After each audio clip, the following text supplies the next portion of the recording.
So who is Lord of your wallet? We're going to ask this from the book of Deuteronomy. It's a fair question. Yesterday we asked, what's the refrigerator and the diet of God's people look like? Because there are some distinctives. And today we're going to ask, what does their checkbook look like? So we ask this in the shadow of something that we've already learned from the book of Deuteronomy, which is, He has produced the abilities within me that I utilize to acquire from without. So I have a superpower. He's given me a superpower, which is the ability to work. So we get this from Deuteronomy chapter 8, verse 17. Beware lest you say in your heart, by my power and the might of my hand, I have gotten me this wealth.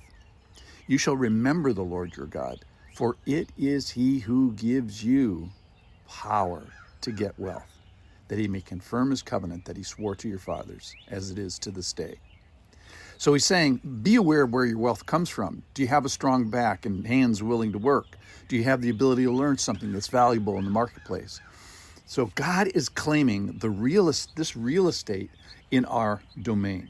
So the abilities to acquire wealth, and here today, the wealth that it produces, the wealth itself.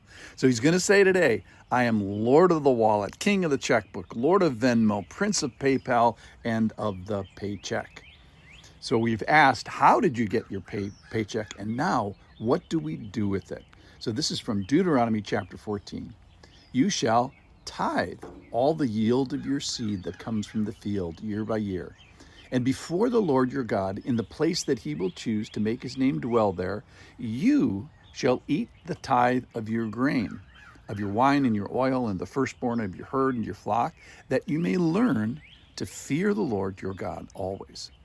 And if the way is too long, that is, if Jerusalem is too far away from you, if the place is too far from you, which your Lord chooses to set his name there, then you shall turn it into money, and bind up the money in your hand, and go to the place that the Lord God your chooses. Spend the money for whatever you desire, oxen or sheep or wine or strong drink, whatever your appetites crave, and you shall eat there before the Lord your God and rejoice, you and your household. And you shall not neglect the Levite who is within your town, for he has no portion or inheritance with you.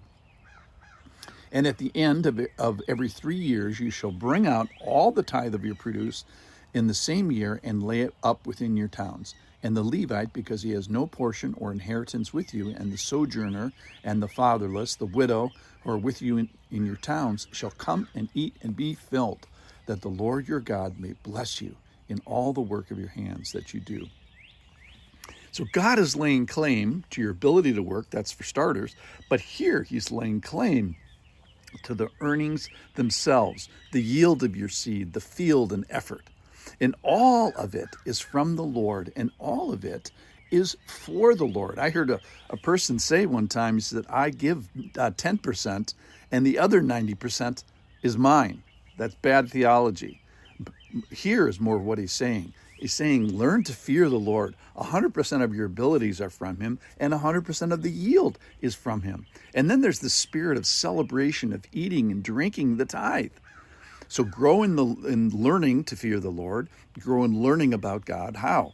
Well, getting this money, earning and yielding, and getting this concept right. Here's one of the big things. It's all from the Lord. And then what do you do in response? Well, there's a generous response, which is to be generous with yourself before me. And part of the tithes goes to yourself, which is so interesting. Part of it goes to the Levite because he has no land portion or inheritance. The tribe was not apportioned land, so they could serve the Lord 100% of the time in the church. So who wouldn't have as much without you without your financial attentions? Give those people some financial attention. So he expands the giving beyond that of just giving to the Lord. He says, be especially generous to those among you without much resources, the Levite, which are those who serve a church, and also those who have suffered loss of country, the sojourner, loss of parents, the widow, the orphan, and those who have endured loss of spouse, the widow. So the spirit of this passage is not one of dire demand, but a joyful response. You eat the tithe. Your problem probably isn't that you tithe too much. Your problem is that you're too grouchy and you don't understand the concept of this, and you tithe too little and you shoot yourself in the foot because of it.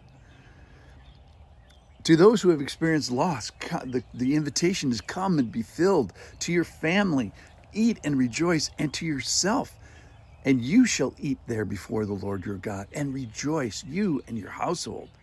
So done right, you probably want to give more than 10%. The prosperity gospel that the Lord your God may bless you in all the work of your hands that you do. So this principle is one of blessing and generosity, one of spiritual growth, not of dire demand, but a joyful response to a generous God who got the whole thing started by giving you these abilities. All right, so what are the distinctives of Christians and believers today? The wallet of believers should look different than the world. It's founded on the extravagant generosity and blessings of God himself, not the least of which is your ability to work and earn and have something for yourself and the Lord, and the losers, those who experience loss among you. Not losers in value, losers in having experienced loss. So here's the final question. If we did a forensic accounting of your finances, and it's not that complex, you probably could do it on the back of a note card, would the generosity of God and the generosity towards God and the generosity towards his people be reflected in the results? Would I see in your household see, in your church see, and the losers among you see a joyful response of money in the numbers? So God has blessed you to be a blessing. He said that to Abraham, and it's true for all of us today too. And that is to be a blessing with money. So he says today, I am Lord of the wallet, King of the checkbook, Lord of Venmo, and Prince of PayPal. The question is for you is he Lord of your wallet? Thanks for listening.